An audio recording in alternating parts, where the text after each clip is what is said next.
Hey y'all, this is Amanda with She's Mad Gardener, and today it is overcast. It just feels amazing. The high's going to be like 92, which for a lot of people that sounds awful, but that sounds amazing right now here in our area in Texas. And so today I'm going to use the time, I'm going to be doing a lot of pruning back, cleanup within the garden, and fertilizing. It's the time of year for me to get a last round of seedlings in and to cut back a lot of perennials, see if I can get another round of blooms from them, things along those lines. So I'm super excited to just spend the day working on that. As always, make sure you hit that subscribe button and that notification bell and give me a thumbs up or drop me a comment below every time you guys interact with this video. It helps build my channel. It also helps me to get to know you guys a little better and to learn what you're looking for in videos. We're gonna be okay. If all the blue skies fade to gray. So starting with these Gladiolas, they had definitely reached the end of their current life cycle, so they needed to be trimmed back. I had lots of braces in here. I actually plan on moving these Gladiola bulbs later on in the season. I'm just not willing to do it right now. So I went ahead and cut all the leaves all the way down to the base, just enough where I could still see them and be able to dig them all up later, but enough also to clear out the space so I can plant some more seedlings. I know it hurts. It wasn't fair.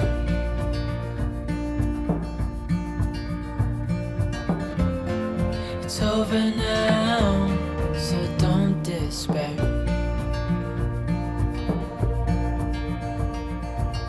The world could fall down, it's gonna be okay. The sun could go out, we're gonna be okay. If all the blue skies fade. In this area, I did some general weeding. I cut back some basil. I cut back some rock rose that kept coming up. And then I really spent some time working on this Black Eyed Susan piece right here. I don't love this particular variety of Black Eyed Susan. It's a little short. The stems aren't as long as I would really like. However, it has taken 3 years for it to get to this size, and so I kind of want to give it one more year and see how it does. And then if I don't like it at all next year, I'll give it away for someone else. But I went through and cleaned up all the debris underneath. Any leaves that looked like it had any kind of insect damage, anything like that, I trimmed back just to give the whole plant a nice refresh. The world could fall down, it's gonna be okay. The sun could go out, we're gonna be okay. If all the blue skies fade to gray, we're gonna be okay.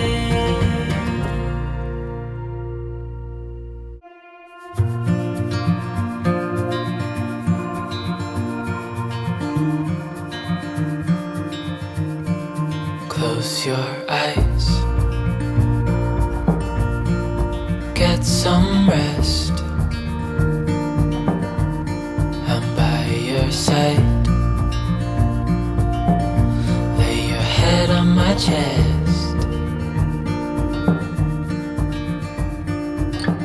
Moving on, in this area, I have a lot of zinnias, but I also have a lot of dried kind of ornamental basil that I use for cut flowers, and it's not looking so great, so I was pulling out some of that. I was also trimming back a little bit of the Mexican sage here. I do plan on getting rid of these Mexican sage bushes. There's 2 of them here. They're massive. I don't like how much room they take up, and then it just takes so long to finally get to blooms.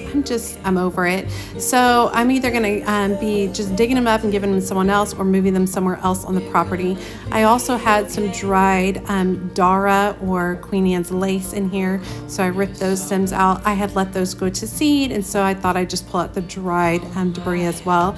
Zinnias are looking okay. This is generally what zinnias look like after 6 weeks of 100-degree weather in our area. So I'm actually pretty proud of where they're at this point in time.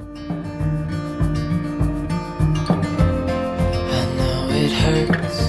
In this area is a ton of Celosia. A lot of the Celosia reseeded itself, and then I also planted several seedlings in an earlier video earlier on in the summer. and it is done beautifully. I've just loved it. A lot of it has gone to seed, but I also have some spider mite damage in here. And so rather than try to combat the spider mite damage on literally hundreds of plants stuck back in here, I thought, what the heck, I'm just gonna pull it out. So I ripped a whole bunch of it out and noticed tons of new seedlings coming up already. And so I think this will allow a little more sunlight back there and allow a lot of those seedlings to get bigger before the end of the season.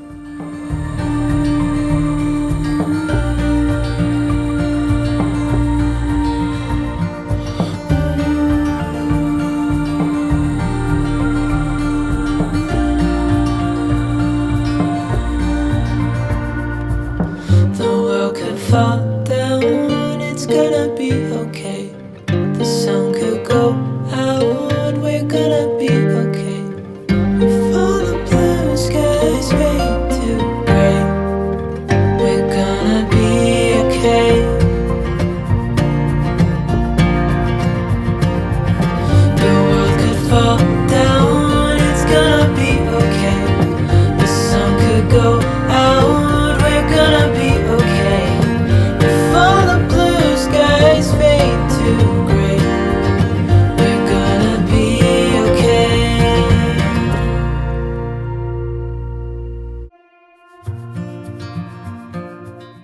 Okay, over here are my hypericum berries. The one on the left has not done as well as the one on the right.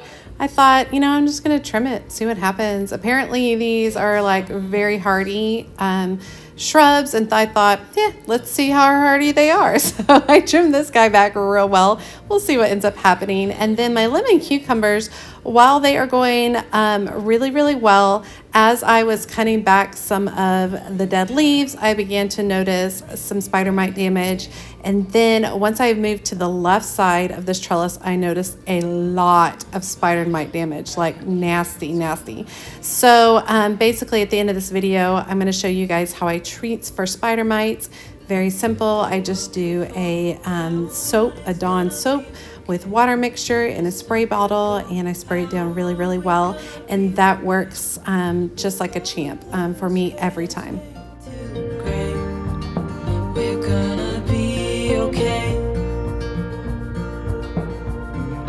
Calm your soul. Hold my hand. Don't let go. I understand.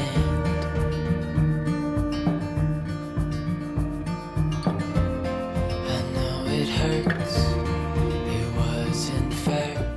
So these zinnia seedlings I planted a couple of weeks ago, they're doing beautifully, but now is the time to go ahead and cut them back. And basically what I'm doing is leaving a good 3 to 4 sets of leaves from the base of the plant, so moving upwards, and then I'm trimming just above 1 set of leaves, and that will force these zinnias to branch into 2 sets of zinnias. Now, it's not required, you don't have to do this, but if you want to get more zinnias, this is the way to go.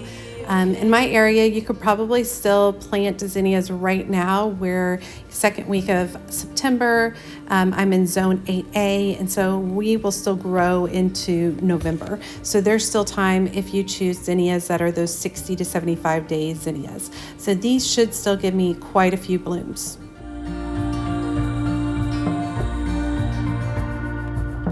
The world could fall down, it's gonna be okay.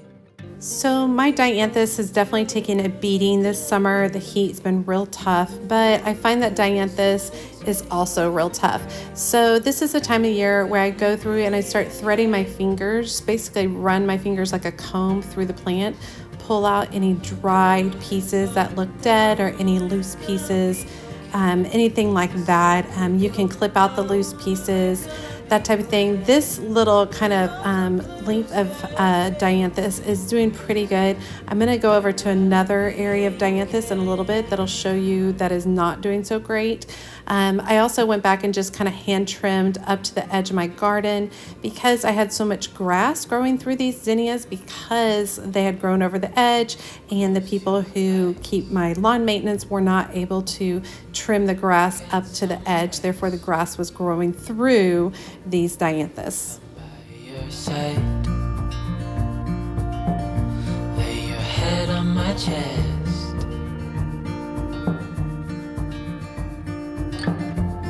I know you've had a really bad day,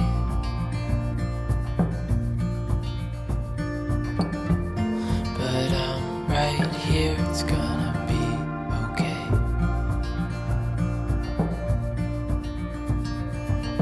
The world could fall down, it's gonna... These are my liatris. These are perennial bulbs. Come back every year. They are beautiful purple plume type blooms, and I love them. And so I've left the foliage. They haven't been blooming since like beginning of May. So I left this foliage out for quite a while so that the bulbs could retain a lot of energy for next year. But now is the time to trim it all back. So here you see me trimming it all back. I left a little bit, like an inch at the top, so I can see where the bulbs are at, because I will also come back through here with some annuals for the fall just to fill in this area so it's not just mulch. You guys know how I garden. I cram as much stuff as I possibly can into my space. It wasn't fair.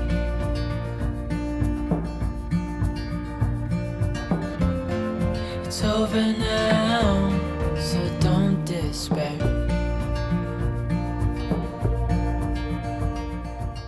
Okay, so this Dusty Miller has been just spectacular this year. These started from little bitty, like 2-inch transplants, and it has done really, really good.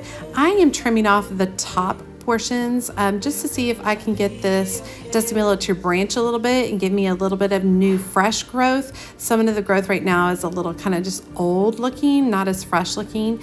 This is an area of dianthus that has not done so well in the heat. It did beautifully in the spring, like absolutely gorgeous, just breathtaking.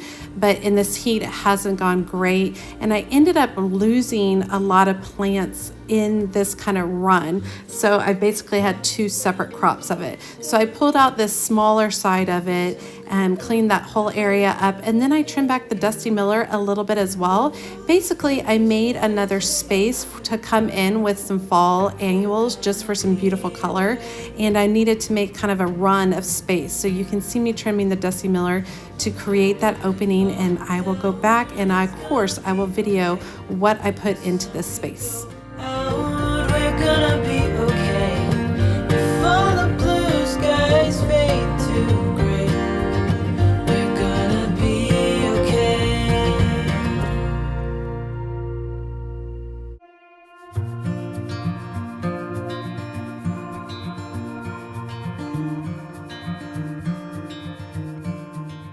So this is the second year with this beautiful lamb's ear. You can see me kind of reaching through the plant, pulling out anything that's old and rotting at the base, just kind of cutting out any yellow leaves that I see. This is a hard time of year for it with all this heat. It does get watered twice a day, which helps a lot, kind of keep it fresh looking. I love this texture in the garden. I love where this one is particularly located. And so it's a quick, easy cleanup that I'm more than willing to do to keep this looking beautiful. But I'm right here, it's gonna be okay. Here's a bunch of snapdragons that are putting off new growth. I went ahead and cut them all the way back down to the base to get a less leggy flush. These are kind of spindly looking. And so I thought, I'll just cut them all the way down to the base, see if I can get another flush out of them. And then of course this creates more space to put some fall annuals tucked into there.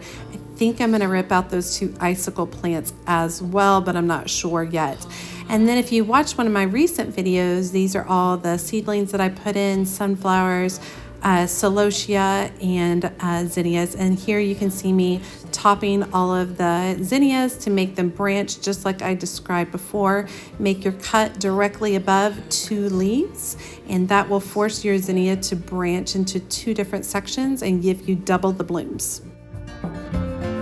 It's over now, so don't despair.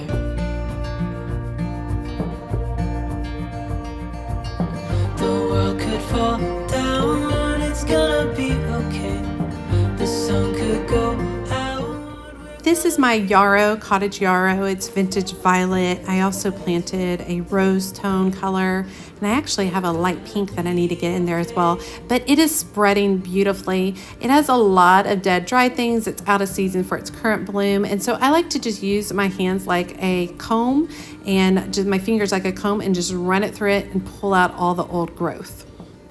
Okay, I totally forgot that I had this Captain Jack's Dead Bug Brew, and it does handle spider mites. So I'm gonna go ahead and try it out, applying it to these lemon cucumber vines. A lot of the spider mite damage is kind of on the underneath part of the trellis, but I'm gonna go ahead and treat the entire thing and see how it ends up handling.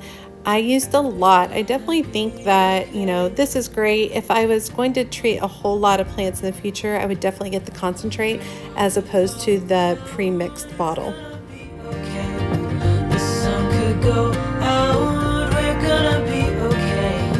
If all the blue skies fade to gray, we're gonna be okay.